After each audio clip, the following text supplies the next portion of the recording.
We just had 7 consecutive days with temperatures below 0 degrees Fahrenheit and a low of -23. And that doesn't include the wind chill. Now that it's finally warm enough to open up the hoop house, I thought I'd show you what we did to protect our plants from the extreme cold and also check in to see how the plants are doing.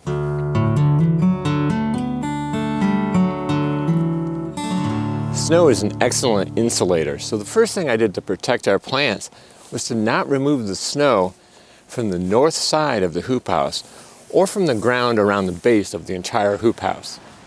However, I did remove the snow from the south side because we had a number of very sunny days, and in my experience, the benefits of the warmth from the sun would outweigh the insulation value of the snow. So I did remove the snow from the south side.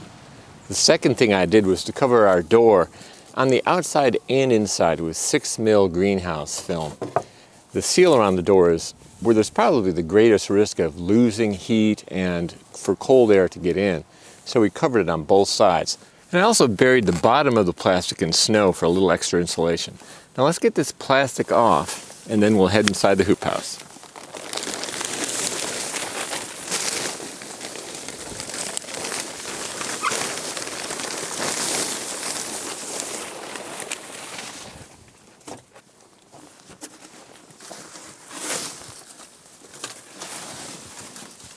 Okay, and as I open the door, you'll see the second layer of plastic covering the door on the inside. And I'll go ahead and remove that as well.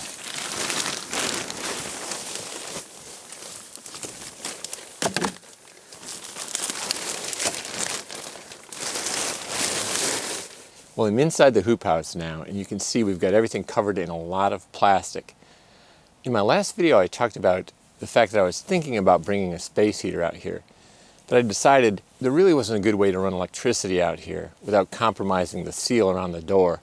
And I thought there might be more disadvantages to that than actually having the heater inside. Specifically, we'd lose heat to the outside through the compromised door seal.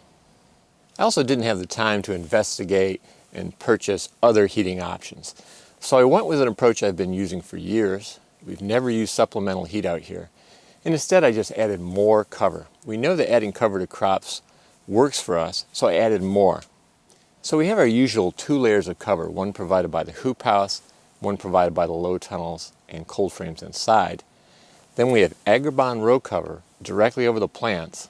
And then I used old greenhouse film that's no longer good for a permanent structure like the hoop house, but we still use for things like covering compost, setting up temporary low tunnels, and so forth.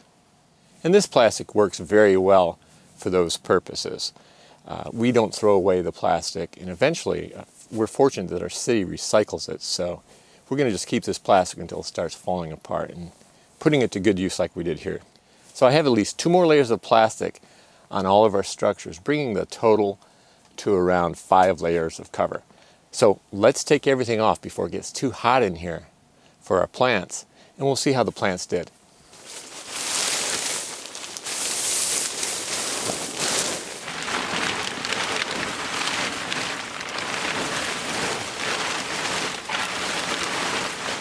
Well, I've removed all of the extra plastic.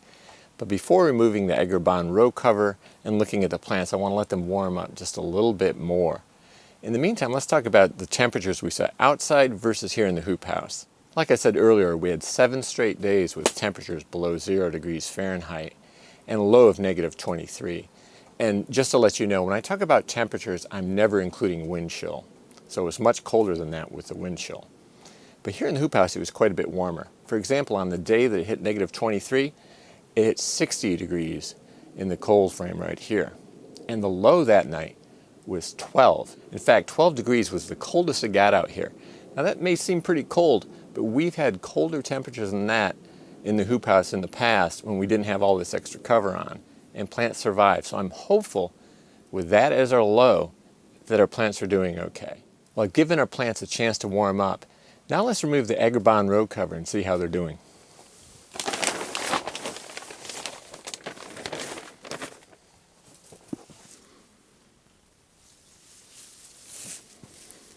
Okay, so far so good. Okay, I still got the cover frozen to something over here, so I'll just leave it. Oh, there we go. I do not see a single plant that didn't make it. Again, negative 23 degrees. 5 layers of cover. Everything looks fine in this low tunnel. Let's move on to the next. Okay, moving on to our second low tunnel.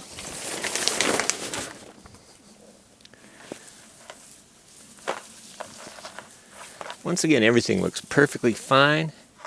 I don't see any plants that didn't make it. This little bit of droopiness that you see here in this kale is perfectly normal, and these plants will bounce back and perk right up as soon as they warm up a little bit more. Let's move on to the cold frame.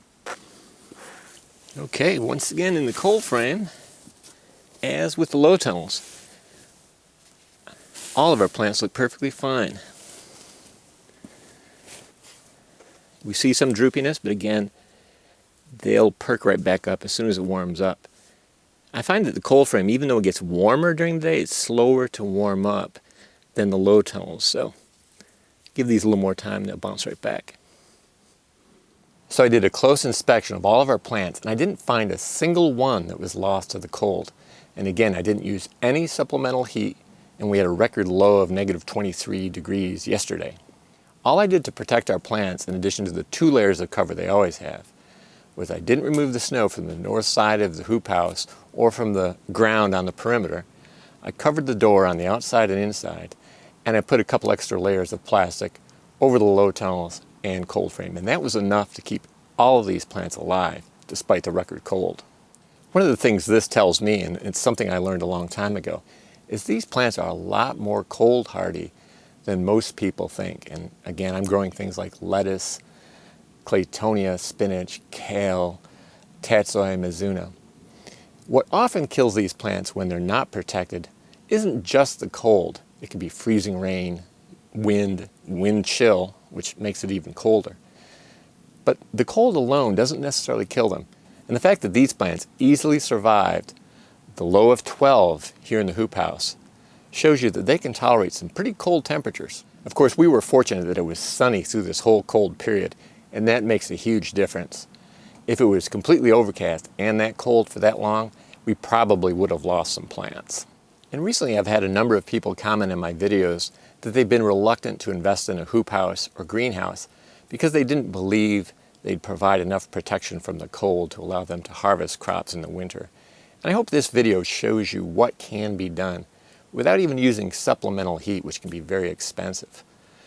And if you think, adding all that extra plastic is a hassle, keep in mind that's the first time we've done it, and this is our 4th winter growing in this hoop house. We do typically put down the Agribon row cover when it gets below 10 degrees Fahrenheit, but we've never had to add all that extra plastic on the low tunnels, cold frames, or the door. So now, continuing the theme of a very unusual winter, which started off very mild and then became extremely cold, now it's about to get very mild again. We're looking at temperatures in the 40s and even 50s just in the next few days. So I'll be back with more updates to share with you how our hoop house is doing, how our plants are doing, and I'll see you then. If you enjoyed this video, please give it a thumbs up. And if you haven't already, please subscribe for more videos on how to grow a lot of food on a little land without spending much or working harder than you have to.